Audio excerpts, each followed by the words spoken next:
정보가 있는 시사 토크쇼 장윤선의 팟짱.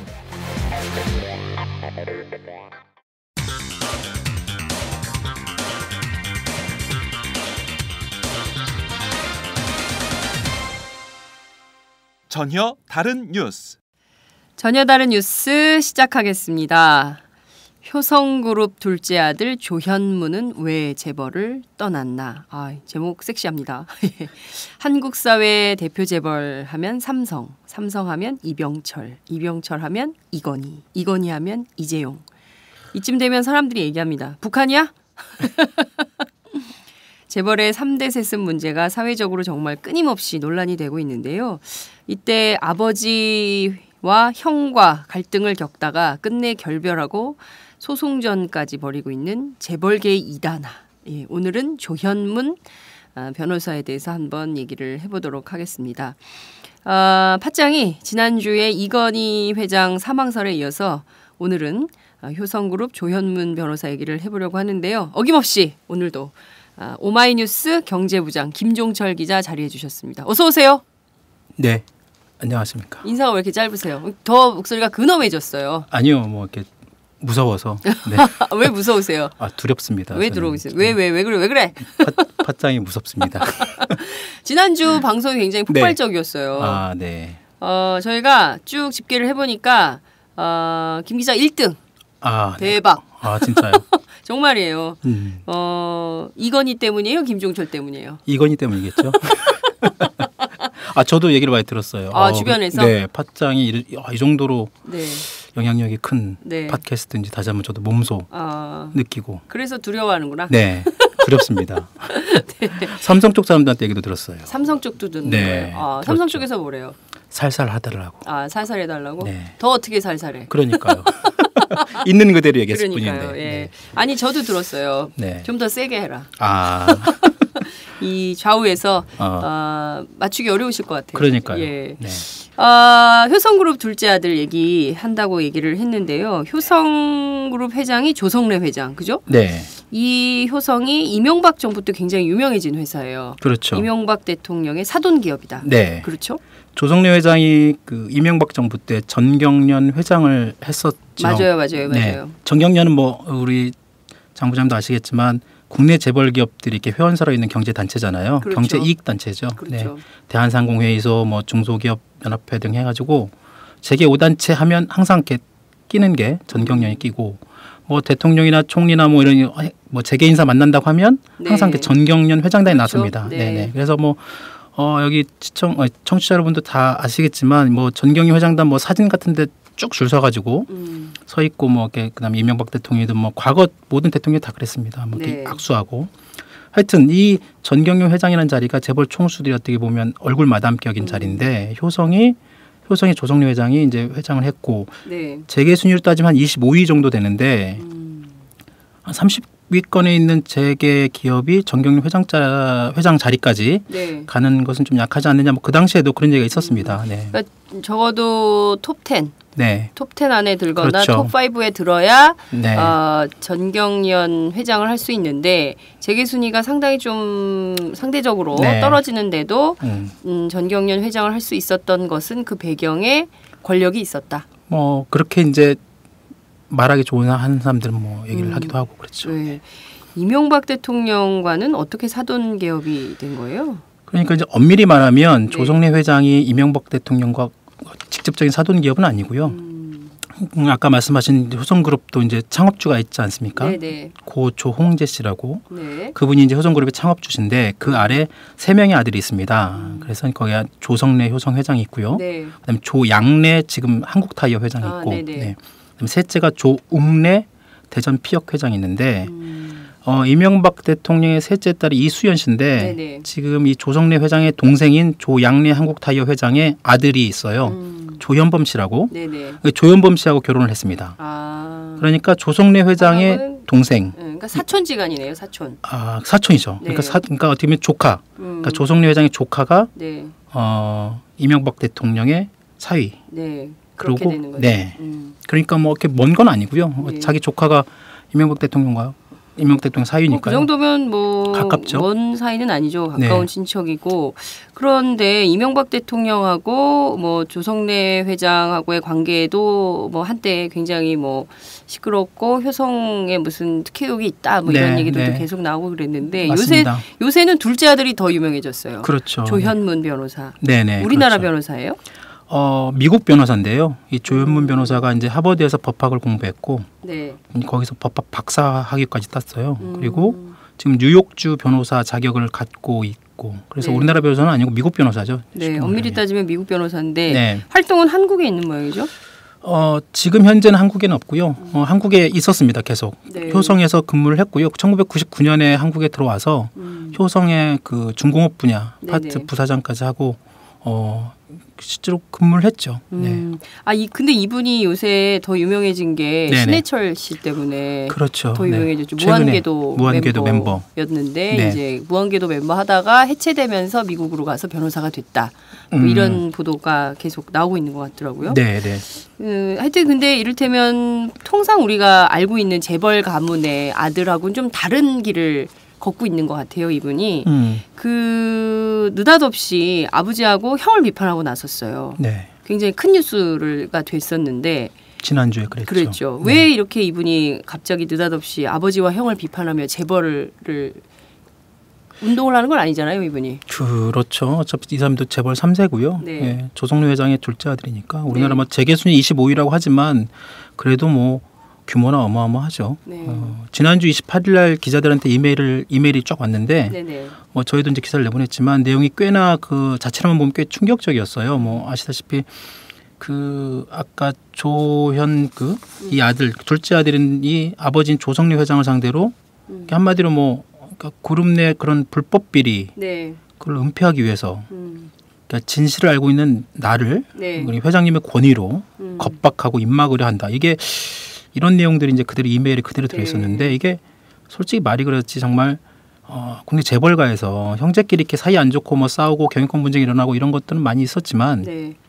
아들이 아버지를. 그러니까 아들이 네. 아버지를 그것도 불법 비리 은폐 한다고 예. 겁박했다 이렇게 공개적으로 이렇게 말하는 건 제가 보기엔 처음인 것 같아요. 네. 지금까지. 그분의 워딩을 그대로 옮겨보면 네. 자신이 이제 3년 동안 일을 했는데 3년이 지나도 횡령, 배임, 불법 비리 아무것도 바뀐 게 없다. 네, 네. 불법 비리를 아버지라는 권위로 강요하지 말아라. 그렇죠. 그건 가족이 아니고 마피아다. 아, 그렇죠. 범죄고 부도덕한 행위다.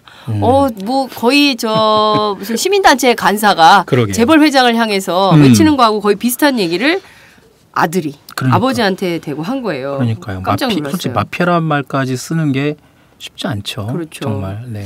그런데 이 조 변호사의 경우도 앞서 말씀하신 대로 효성그룹에서 실제로 일을 했었고 중공업 분야에서 꽤 오랫동안 자기 분야를 이제 네. 갖고 활동을 네. 해온 셈인데 왜 이 사람이 갑자기 그룹 안에 불법 비리를 은폐하려고 나를 겁박했다 이렇게 폭로하고 나선 건가요? 일단은 조 회장하고 그다음 형이 있죠. 네. 형이 조현준 효성 사장이 있고 네네. 이제 이게 왜 이 사람이 이런 걸 폭로했느냐 이거 하기 전에 네. 이 과정이 좀 필요할 것 같아요. 지금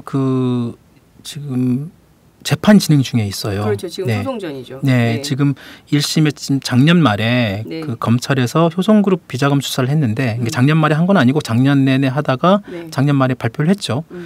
아마 그때 이제 한 9천억 원대 분식 회계 그리고 여러 가지 횡령 배임 혐의로 네. 해가지고 불구속 기소를 했고 네네. 그 1심 재판이 지금 진행 중인데 그때 이제 그 검찰 수사가 진행 중이고 그 다음에 네네. 국세청 세무조사도 있었고 네. 검찰 수사 진행 중일 때 이 조현문 변호사도 검찰 수사의 참고인 자격으로 불러갔어요.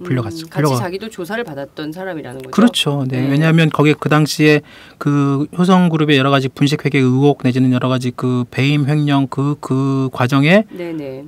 조현문 사장도 부사장도 그 당시 임원 그 책임자였기 때문에 네네. 검찰이 당연히 불렀고 그 과정에서 조현문 변호사가 굉장히 큰 나름대로 충격 여기에 이메일을 썼지만 네. 자기가 하지 않았던 그러니까 그룹의 어떤 여러 가지 불법 비리 이런 것들을 자기한테 다 뒤집어 씌우는 그런 형과 아버지의 그 검찰 조사 결과가 있었다는 거예요. 아. 자기가 굉장히 큰 배신감을 느끼고 이대로 있으면 정말 내가 죽겠구나. 나까지 나는 정말 그 99년 뭐 효성에 일하면서 네. 그 안에서 이제 이따 좀 더 자세히 말씀드릴 게 있겠습니다만 네. 나름대로 그 여러 가지 회사의 그런 그룹이었던 그런 건 내용들을 좀 바꿔보고자 내지는 형과 내지는 아버지께 여러 가지 탄원도 하고 얘기도 했겠지만 정말 돌아온 거는 마치 이제 배신자 내지는 뭐 이렇게 폐류나 이런 형식으로 이제 폐류나 형식으로 이렇게 들어오니까 네. 이제 그 조윤문 변호사 입장에서 보면 이걸 도대체 누굴 믿어야 되나라는 그런 자괴감을 들었던 영화 같다. 그렇죠. 아마 이거 나중에 지나가면 영화 나오겠어요. 재판 결과 내용 가지고 아마 어떤 시나리오 작가 써도 될 것 같아요. 네. 하여튼 그랬습니다. 그런데 말씀하신 대로 지금 재판이 진행 중이고 1심 그 계류된 상태인데 네. 그러면 지금 조현문 변호사가 아버지와 형을 고발해 놓은 상태인 거잖아요. 그죠? 네, 네. 아버지와 형을 고발해 놓고 아버지와 형이 어떻게 그러면 아들의 고발로 아버지와 형이 처벌받을 가능성도 있는 거네요. 그죠? 그렇게 되죠. 지금 현재 검찰이 기본적으로 불구속 기소가 된 건 있고요. 네. 그건 이제 그 조윤문 변호사의 고발과는 관계없이 기본적으로 이제 검찰이 작년에 효성그룹에 했던 분식 그런 내지는 경영비리 이런 관련된 검찰의 기본적인 수사가 있었고요. 네. 그와 별개로 조윤문 변호사가 작년과 올해 최근에 또 네. 형을 상대로 수백억 원대 회사 횡령, 배임 등의 혐의로 또 개인적으로 고발을 했습니다. 개인적으로. 네. 그러니까 이제 지금 여러 가지 사건이 얽혀 있는 거죠. 보통 심각하게 얽혀 있는 게 아니네요. 여러 가지로 보면. 그러면 대부분 이게 가문의 전쟁이 되는 거잖아요. 그렇죠. 효성그룹 안에 가문의 전쟁이 혈투가 벌어지고 있는데 네. 대개 우리가 형제의 난, 뭐 이런 경영권 분쟁 이런 것들을 겪어보면 대개는 어떤 누가 더 많이 가지려고 하냐. 사리사욕에 근거한 더 많이 그 일종의 파워 게임을 한다든가 그렇죠. 뭐 이런 경우가 많은데 이번에는 좀 다른 결이 좀 다른 것 같은데 네네. 조 변호사를 직접 김 기자가 만나셨다면서요? 네, 직접 만난 적이 있습니다. 네. 언제 한 번 봤어요? 네. 언제 만난 거예요? 좀 그 시간이 좀 흘렀는데요. 소송 전 때 만난 거예요? 아니면 소송 전 전에 만난 거예요? 검찰 수사가 거의 끝날 때쯤에서 만났습니다. 작년 한 12월 꽤 오래됐죠. 작년 12월. 근 1년이 다 돼가네요. 네네. 그때 만났던 조 변호사는 어떤 사람이었어요? 기자의 시각으로 볼 때. 사실 작년에 이제 그 효성 사태가 터졌을 때 네. 제가 지금 뭐 관련 기사도 뭐 어차피 이제 쓰기도 했고 네. 근데 정말 정작 당사자인 왜냐하면 그때는 이제 효성 사태 터졌을 때는 조윤문 변호사도 네. 그 한 축이었기 때문에 비리의 한 축이었다. 네. 또 알려진 거죠. 그렇죠. 기자들 사이에. 네. 예. 그래서 조 변호사 내지는 그쪽 오너 일가의 그 접촉하기가 그 목소리를 듣는 게 기본적인 기자들이 이제 가장 중요한 취재원이니까. 네. 근데 그게 접촉이 잘 안 되지 않습니까? 그렇죠. 뭐 그룹 홍보는 당연히 이제 그건 안 되는 거고. 특히 조윤문 변호사 같은 경우에는 목소리를 직접 듣기 정말 어려웠고 그래서 이제 여러 경로를 통해서 이제 조 변호사 접촉을 하려고 했는데 네. 하여튼 저희 쪽 기사를 보고 이제 그쪽에서 먼저 연락이 왔습니다. 조 변호사가 먼저요? 예, 그쪽에서 한번 보자. 만나자. 그래서 이제 예. 그때 이제 조 변호사 쪽 하고 조 변호사 하고 네. 저하고 그다음에 이제 그 연결해 주신 분하고 해서 일단 이제 비보도를 전제로 일단 네. 대신 뭐 비보도를 전제로 이제 그럼 그때 만나고 기사는 안 썼어요? 못 썼죠. 왜냐하면 비보도를 비보도를 전제로 한 거였기 때문에. 그냥 얘기를 이렇게 전해주는 그런 입장이었기 때문에 저희가 따로 그걸 가지고 정식 인터뷰는 아니었고 네. 다만 그 당시 한참 검찰 수사가 진행 중이었고 거의 막바지였어요. 왜 조 변호사가 보자고 먼저 연락을 해온 건가요? 재밌다 여기서부터.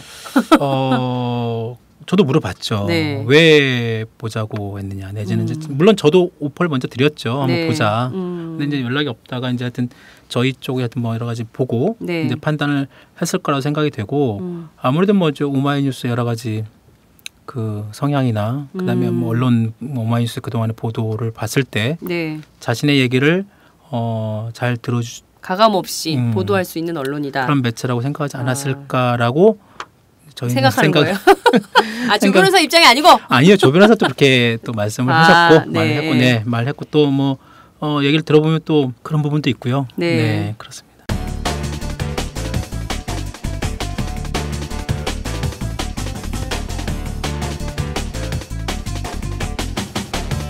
장윤선의 팟짱.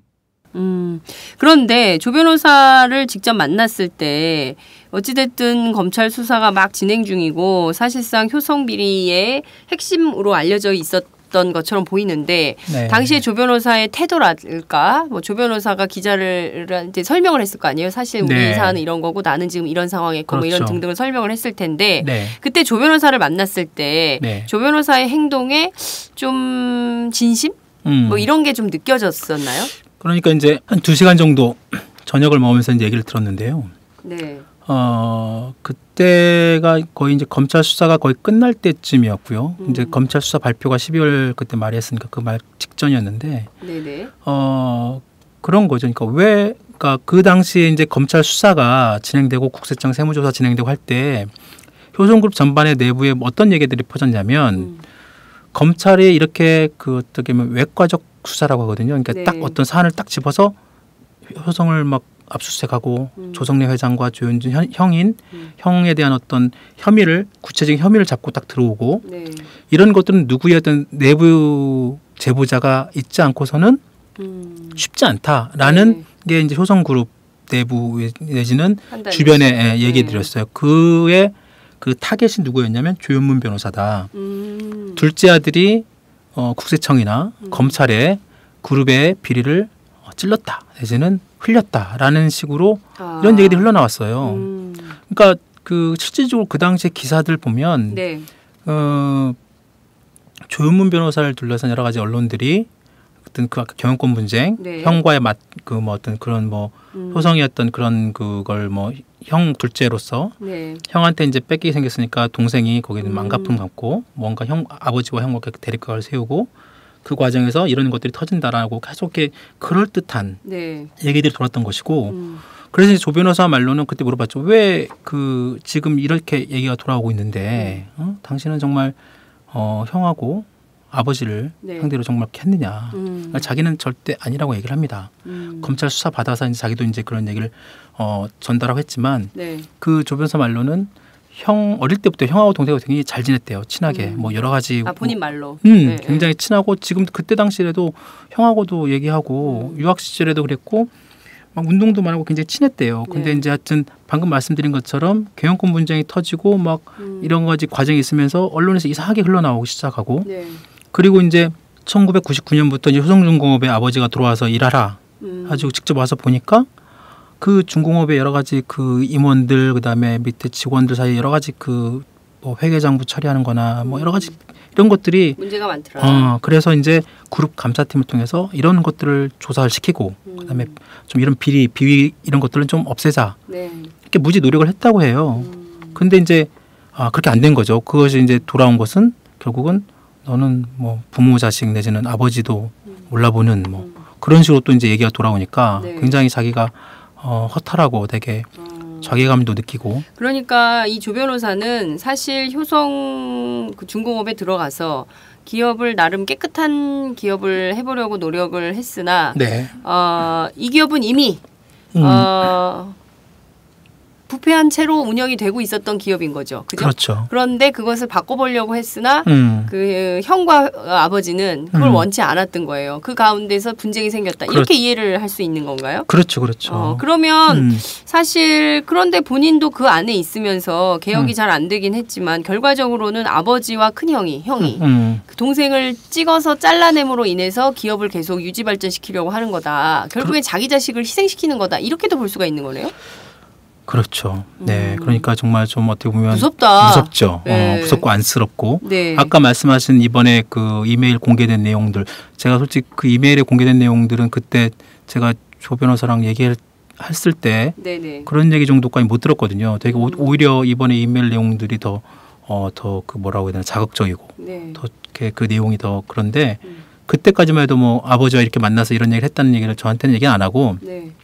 다만 좀 여러 가지 그 말씀하신 그런 효성중공업 포함해서 그룹의 여러 가지 그런 안 좋은 모습들을 자기 스스로 정말 바꿔보려고. 네. 근데 이제 그 말하는 걸 보면 이 사람이 진정성이 있는 게 있잖아요. 제가 이렇게 보니까 네. 보면 그것이 느껴졌어요. 이렇게 개인적으로는. 그러니까 이 사람이 하버드대에서 이제 그 법학 박사를 받고 하나의 얘기를 저한테 얘기를 해주던데 네.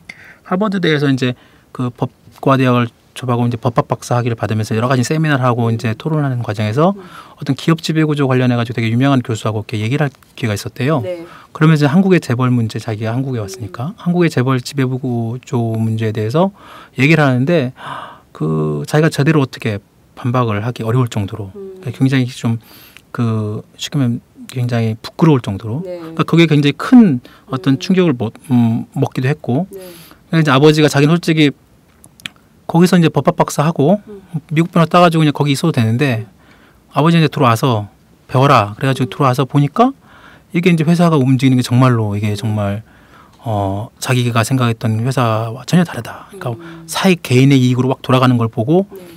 아 이건 아니다라고 이제 나름대로 아버지에게 얘기를 하고 뭐 형아도 얘기했지만 뭐 결국 돌아온 게 아까 뭐 저희 이메일에도 공개됐지만 네. 네가 뭔데? 네가 뭐 너는 그냥 가만히 있어라 뭐 내지는 어디 감히 그리고 네 형이나 잘 따라라 뭐 그냥 그런 얘기만 계속 돌아오고 그다음에 또 다른 쪽으로는 뭐 다른 자기에 관련된 개인 이상한 얘기들이 또 뭐 찌라시 뭐 정보지 막 돌고 네. 그러니까 이제 되게 이제 큰 충격을 받은 거죠. 그러니까 이를테면은 근데 저는 한편으로는 그래요. 그러니까 그 재벌들에 대한 교육이 쭉 진행이 될 때 경영 수업이라는 말을 많이 쓰잖아요. 네. 이른바 경영 수업에서 깨끗하고 공정한 기업 룰 이런 것들을 가르치는 게 아니라 어떻게 더 많은 이익을 그러니까 그렇죠. 이윤 중심으로 생각하고 그것도 사익이죠. 사익이죠. 자기 오너가 재벌 이익. 오너들의 재벌 경영권을 네. 유지하고 영속화하는 데 그렇죠. 필요한 것들을 지속적으로 하는데 근데 그런 걸 다 이른바 경영 수업이라는 걸로 그 사람들 받았을 거 아니에요. 네. 그 사람들 거기에 수능을 하다가 돌연 이렇게 돌아서게 된 것은 또 자기 나름의 뭔가가 있지 않았을까. 그냥 그렇게 순수한 뜻만 가지고 했을까라는 생각이 드는 거죠. 그렇죠. 그렇게 볼 수도 있죠. 그러니까 어차피 조현문 변호사도 뭐 재벌 3세, 효성그룹의 재벌 3세고 네. 우리가 지금 속칭 여러 가지 얘기하는 이재용 부회장이나 뭐 정의선 현대차 정의선 부회장이나 뭐 여러 가지 그런 분들 지금 그 한국의 재벌의 어떤 그 오너 지배 구조가 지금 3세로 전반적으로 이동되고 있는 상황에서 조현문 조현문 변호사 마찬가지죠. 어차피 조현준, 조현문, 조현상 이 세 형제가 네. 효성그룹을 갖다가 이제 받아서 이끌어가는 그리고 그 과정에서 자기 지분의 몫이 있고 또 그리고 그때 이제 얘기할 때 보면 솔직히 자기가 얘기를 하더라고 스스로 이 재벌 3세 자기 친구 이재용 부회장 되게 친하대요. 삼성. 네. 그러니까 같이 학교 뭐 내지는 그 자기네들만의 그들만의 어떤 리그 내지는 그들만의 세계가 있잖아요. 있겠죠. 저희들은 잘 상상이 안 되는. 그거 궁금해. 자세히는 얘기 안 했지만 네. 하여튼 그 조 변호사 얘기가 자기가 봐도 네. 아 이들만의 이 세계는 정말 완전히 다르구나. 그러니까 일반적인 사람들과의 삶과는 완전히 다르다. 그리고 그 과정에 정말 자기가 일반인의 삶을 아나 재벌아들이 모르지 네. 모르는데 네. 그런데 자기가 봐도 그러니까 이 사람은 하버드에서 그냥 아버지 공부시키고 그냥 네. 공부만 하고 그다음에 이렇게 책 보고 그러다가 이제 그 상류층의 사람들하고 어울리고 그러다가 이제 하지만 이렇게 내가 봐도 너무 그 지금 도덕적으로 네. 그러니까 개인적인 어떤 이익 뭐 예를 들어서 뭐 어디 가서 뭐 골프장을 한다거나 아니면 어디 뭐 비행기를 타고 어디 간다거나 뭐 여러 가지 개인적인 어떤 그 사생활들 보면 아 이거 이 정도까지는 좀 그렇다 이런 얘기를 해요. 그러니까 뭐 어느 정도인데 그런 거예요? 구체적으로는 우리는 재벌 아들이 아니어서 모르겠어. 그러니까 재벌 아들들은 어떻게 사는지 진짜 궁금하다. 그래서 자기가 네. 이 조현문 부사장이기도 하고 변호사 네. 자기 외아들이 하나 있어요. 지금 호주에 있어요. 조현문 변호사의 아들. 지금 호주에 있는데 4세. 사세죠. 네. 호주에 있는데 네. 자기는 절대 재산 안 주겠다. 더 이상.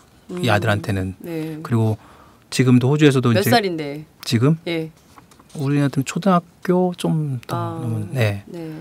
구체적인 나이를 제가 말하기 좀 그렇고 하여튼 그래서 지금 호주에서 애 지금 출퇴근 네. 시키고 있고 그런다고 하더라고요. 네. 그러니까 절대 조 변호사가 지금 호주에서 네. 그 아들의 그 육아를 담당하고 있는 거예요. 재벌 3세가. 그렇죠. 이거 첫 공개네. 네, 처음 공개하는 거예요. 팟짱에서 첫 공개하는 거예요. 별것도 아닌데. 네. 하여튼 그렇습니다. 네. 그래서 이번에 뭐 신해철 씨 조문도 못 왔는데 그건 이제 나중에 뭐 육아 때문에 신해철 씨 조문을 못 한 거예요. 그렇기도 하고 네. 뭐 그다음에 이제 시간차 때문에 호주에서 여기까지 오면 이제 이미 조문이 끝나는 시간이기도 하기 때문에 못 왔다고 하더라고요. 대신에 정말로 뭐 마음 아파가지고 전해오는 말로는 제가 직접 통화는 못했습니다만 그 측근으로 들은 얘기를 보면 몇 시간 동안 엄청나게 울고 하여튼 국내 와서 이제 저기 그 신해철 씨 와이프라고도 되게 잘 아니까 가족들하고 인사하고 한다고 하더라고요. 근데 여하튼 이 조현문 변호사 그 보면 자기한테 그 자기 살아온 얘기를 쭉 해주는 걸 들어보면 그러니까 뭐 그들과 크게 섞이진 않았지만 자기가 뭐 그렇다고 무슨 뭐 되게 뭐 큰 어떤 뭐 재벌 3세로서 그런 걸 내세우고 싶지도 않았고 그러다 보니까 그냥 공부만 하고 그냥 착실한 그런 인상을 받았어요. 굉장히 착실하고 착한 뭐 학생 뭐 된 그런 인상? 부잣집 아들. 그러니까 그렇죠. 그런데 이제 거기에 모나지 않고 그냥 선생님들하고 얘기하고 뭐 이렇게 뭐 공부하고 그러다가 보니까 이제 거기 이제 FM대로 이제 회사에 들어와서 이제 경영 한번 해보려다 보니까 이게 아니구나라는 그런 엄청난 그 현실과의 괴리 뭐 내지는 자기 어떤 고민을 많이 했던 것 같고 그 과정에서 가족들끼리 대화도 하고 뭐 하려고 했지만 도저히 이미 이제 아버지와 그 형과의 어떤 그런 간극 사이에서 이제 그룹에 그 안에 있는 또 다른 고위층들 있잖아요. 이미 뭐 우리가 속칭 말하는 라인 뭐 이런 사람들. 그러니까 이 사람이 조현문 부사장이 회사 안에서 그룹 감사 통해 가지고 비리나 이런 것들을 들춰내기 시작하면 그 다른 사람들이 다치게 돼 있잖아요. 그 회사 층의 고위층이나 이런 사람들이 저하고 얘기할 때는 효성의 특정 그 이름도 얘기를 했어요. 그 고위층이 그 사람이 지금 효성을 말아먹고 있다. 그러고 있다. 그 사람이 정말 문제다. 그 사람이 아버지와 형한테 잘못된 정보를 계속 입력하고 있고 나를 굉장히 이상하게 몰아가고 있고 실질적으로 뭐 그 찌라시나 이런 데서 조현문 변호사의 개인 내지는 그 부인과 관련된 악성 루머를 퍼뜨린다고 그 조변은 확신을 하고 있더라고요. 실제로 자기가 그걸 경찰 사이버 수사대에 이렇게 의뢰도 했고 그리고 이제 또 그쪽에서 만들어낸 어떤 그 조 변호사 관련된 그 홍보 언론 홍보 쪽에 나오는 그 자료 내지는 뭐 그거 가지고 쓴 인터넷 매체 고발도 했어요. 사실과 다르다. 뭐 이번에 또 그러니까 그런 여러 가지 정황들을 자기가 정말 그리고 그렇다고 해서 정말로 너가 당신은 효성그룹 내지는 경영에 관심 없냐.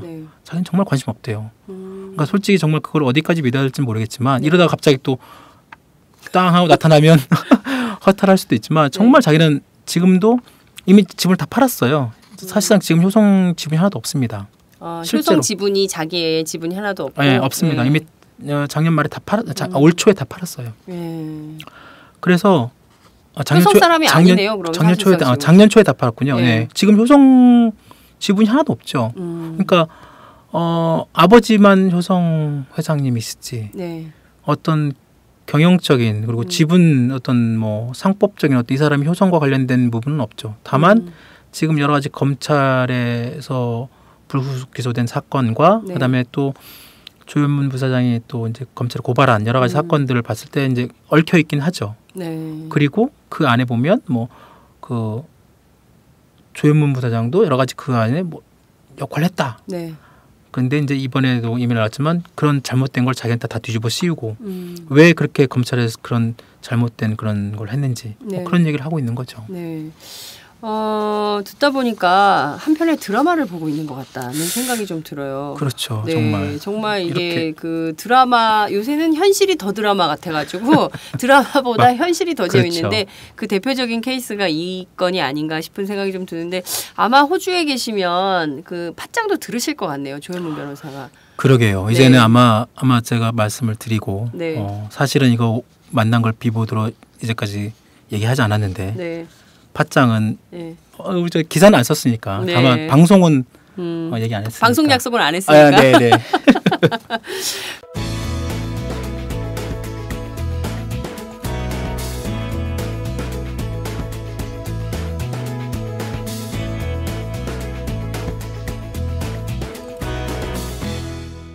장윤선의 팟짱 그런데 그 신해철 씨하고 그렇게 친했다면서요. 무한궤도 네. 같이 하고. 네. 근데 이를테면은 학교 다닐 때도 재벌 3세이기는 하나 약간 좀 독특한 행동들을 하면서 살았던 것은 아닌가라는 생각도 좀 들어요. 그러니까 이를테면은 짜여진 그 재벌 그 후계자 수업을 무슨 쫙 받아 이재용 씨가 받듯이 네, 그렇게 네. 하는 것이 아니라 네. 좀 다른 삶을 꿈꿨던 사람인가라는 생각은 하게 만드는 대목이 있는 것 같아요. 그런 그 것 대표적인 게 무한궤도 네, 것 맞습니다. 같은데 네, 네. 그 직접 만나셨을 때 좀 네. 그런 자유로움 같은 일탈 뭐 이런 것도 좀 느껴지던가요? 일탈까지는 아니고요. 네. 그냥 일반적인데 그러니까 일반적이라는 얘기는 그러니까 뭐 그냥 우리들이 느끼는 우리들이 그냥 일반적인 그 뭐 대학 학교 수업 내지는 뭐 동아리 활동 네네. 뭐 일반적으로 그리고 그 안에서의 그 친구 관계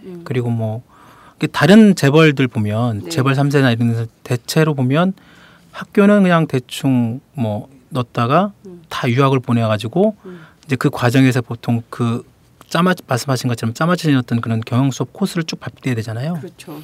이 조현문 변호사는 얘기를 들어보면 그냥 남들 자유스럽게 이렇게 해왔던 것 같아요. 그리고 자기가 얘기해도 자기 아까 경영에 정말 관심 없느냐고 말했을 때 보면 이미 어렸을 때부터 여기는 이제 효성그룹이 특히 되게 보수적인 집안이고 네. 장자에 대한 되게 그 권위가 되게 크게 서 있는. 장자 상속. 그렇죠. 그래서 조성래 회장도 아까 그 아버지인 네. 조홍재 씨의 장남이잖아요. 네. 그리고 그다음에 이제 이 장손이 그 조현문 부사장의 형인 조현준. 네. 이미 어릴 때부터 우리 집안에는 조현준 큰아들이 최고다. 그렇게 교육을 받고 커왔대요. 그러니까 네. 자기는 의외로 상대적으로 형에 비해서 좀 더 자유스럽게 자기 활동할 수 있고 네. 뭐 스포츠든 뭐 음악이든 뭐 여기 보면 이제 무한궤도 그 활동도 마찬가지죠. 그 고등학교 동창인데 네. 이제 서울대 가고 네. 신해철 씨 이제 서강대 학교도 다른데 그 고등학교 동창 때 만났던 그런 그 연을 계속 이어가면서 자기가 무한궤도 거기 밴드로 직접 거기 놀기도 하고 같이 또 음악도 하고 또 돌아와서 또 다른 뭐 여러 가지 스포츠들도 가지고 그러니까 자기 스스로는 되게 나는 이제 우리 형이 있고 그룹에 대해서는 우리 형이 책임질 거라고 이미 마음 먹고 있고 그리고 자기는 자연스럽게 이제 자기 공부할 거 공부하고 뭐 그랬는데 어느 순간 돌아와가지고 이제 뭐 아버지가 일정 부분 경영 수업을. 7%의 지분을 이렇게 주면서 경영 수업을 확보하다 보고 하고 또 그 안에서 이제 하다 보니까 학교에서 배웠던 네. 그 법 배웠던 것들이 이게 전혀 아니니까 있는 그대로를 얘기했는데 이게 돌아온 것은 아닌 거죠. 네. 네가 감히 뭘 둘째가 끼어드냐부터 해가지고. 그렇구나. 그 지금까지 상황으로 보면 소송전이 당분간 계속될 걸로 보이는데 앞으로 효성그룹과의 조현문 변호사의 관계는 좀 어떻게 될 걸로 전망하세요? 글쎄요. 여튼 뭐 조 변호사가 이제 다시 효성으로 뭐 돌아갈 가능성은 크게 없을 것 같고요. 왜냐하면 이미 아버지와 형을 상대로 이렇게 검찰에 고발하고 한 상태에서 다시 뭐 효성그룹 내지는 뭐 회사로 돌아가기는 어려울 것 같고 또 자신 스스로도 아까 말씀드린 것처럼 효성이나 경영에 전혀 관심이 없다.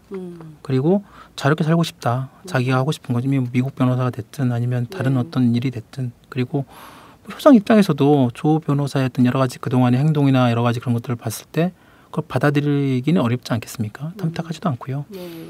뭐 이번에 이제 이메일 공개될 때 효성그룹의 입장을 쭉 들어보면 그 전에도 그랬지만 뭐 하여튼 자식된 도리로 감히 그럴 수가 있느냐. 이런 아버지와 이런 사적인 데 다 이렇게 까발리는 아들이 과연 뭐 무슨 명분이 있고.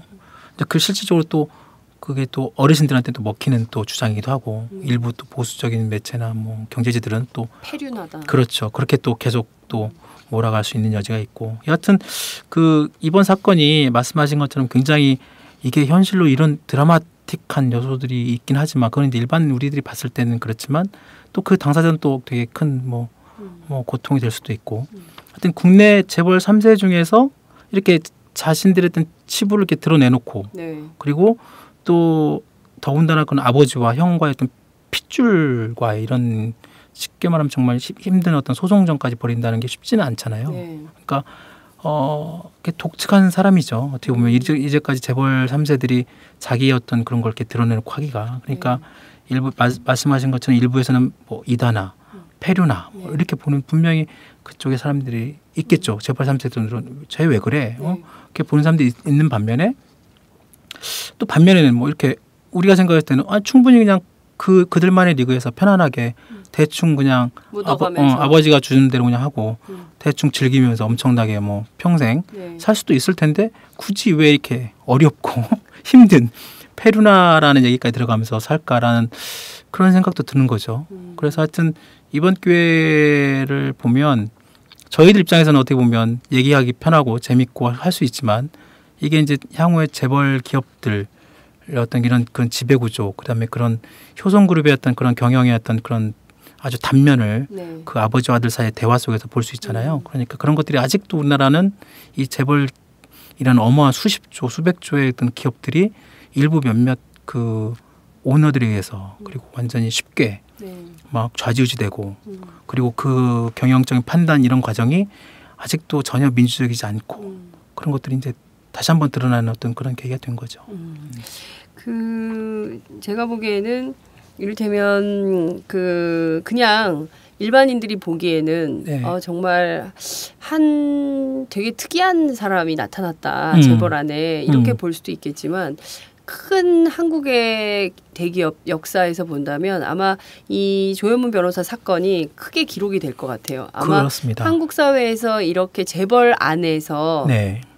특히 가족관계 안에서 아주 송곳 같은 문제 네. 제기를 하면서 그렇죠. 윤리 경영, 기업의 그 공정한 경영 이런 문제를 한 번도 제기한 적이 없기 때문에 아마도 이번 사건을 계기로 해서 재벌 안에서도 상당히 이것을 어떻게 봐야 될 것인가라는 논란이 그들만의 리그 안에서도 좀 있을 것 같은데 그것 네. 때문에 입단속을 더 세게 하는 그럴 수도 있고. 재벌이 있고 네. 또 이번 기회에 정말 저 조 변호사처럼 나도 좀 저런 경영을 해봐야 되겠다라고 생각하는 재벌 3세 혹은 4세가 있다면 참 좋겠고. 그렇죠. 언제 한번 정말 예, 조현문 변호사가 여기 직접 나와서 네. 우리 장윤선 부장하고 직접 그런 얘기를 한번 할 수 있는 기회를 만들면 참 좋겠다는 생각이 좀 드네요. 네. 네. 근데 끝으로 전 너무 궁금한 게 있는데요. 재벌 3세는 어디서 만나나요? 어디서 만나셨어요? 저기 모 한정식 집. 약간 비싼 밥은 아니었어요. 네. 네. 의외로 저 네. 놀랐습니다. 그리고 네. 의외로 너무 싼 밥을 사서 그리고 재벌이 3세가 네. 그리고 지금도 생각나는 게 옷차림 이런 모습들이 생각보다 되게 저를 만나려고 기자를 만난다고 해서 좀 의도된 옷차림 아니에요? 그래서 하여튼 그런지 모르지만 되게 수수하게 입고 나왔고 말투도 되게 약간 하여튼 순진한 느낌이 들었어요. 네. 저 처음 보자마자 갑자기 90도로 인사하는 거예요.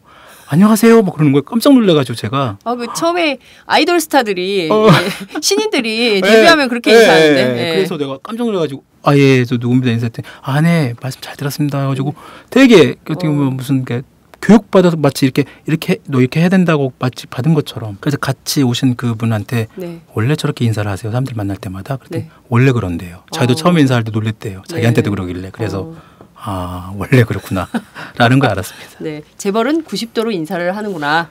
아니 모든 게 그렇지는 않은 것 같고 네. 모르겠습니다만 조 변호사의 경우만 이렇게 되는 것 같다. 이재용 부회장도 처음 봤을 때는 그렇게는 안 했던 것 같은데 이재용 부회장은 어떻게 인사했어요? 그냥 예 안녕하십니까 네. 고개 안 숙이고 약간 갸우뚱.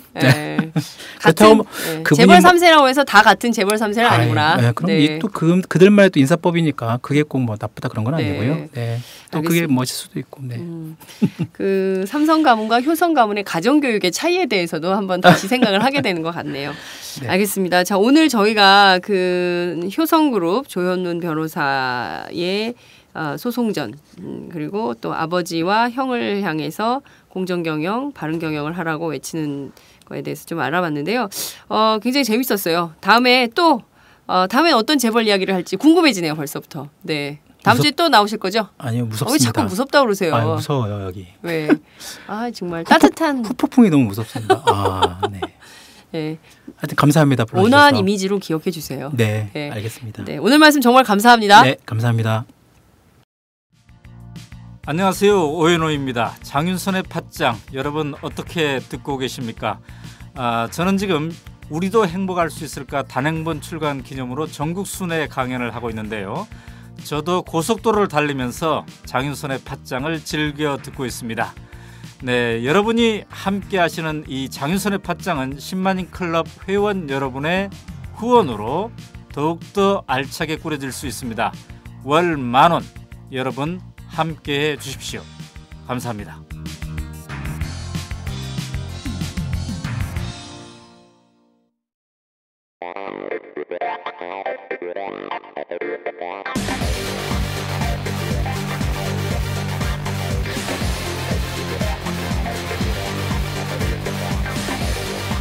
정보가 있는 시사 토크쇼 장윤선의 팟짱.